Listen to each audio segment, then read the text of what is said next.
Moshi, alis ako ha. O ano ko na sa'yo itong mga gamit mo para hindi ka hanap ng hanap tapos tatawag-tawag ka, magtatanong ko kung nasan yung ganito mo, ng ganito.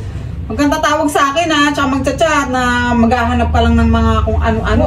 O kaya ito na, ano ko na sa'yo. O una, ito. Relo mo, ayan, relo.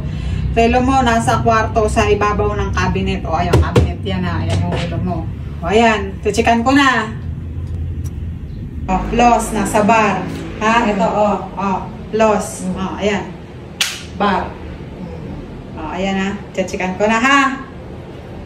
Moshi, gunting, nakasabit sa lagay ng pinggan. O, ito yun. O, ayan, nakasabit. Okay? Chinelas na pangbahay nasa pinto, sa kusina. Ito yung kusina natin. Ayan yung chinelas mo. Okay? Okay, check. Moshi, ito yung favorite mong hanapin. Nail cutter. O, ayan ha. Nail cutter nasa bag ko. Ang dami-dami kasi dito nakakahilo. Ang dami-dami. Saglit lang, hindi pa tapos. So, ayan yung bag ko ha. O, nakalagay. Pouch na pink. O, ayan. Pouch na pink. Siya naman yung pouch dyan. Wala namang iba. Diba? O, ito yung nail cutter. Ayan.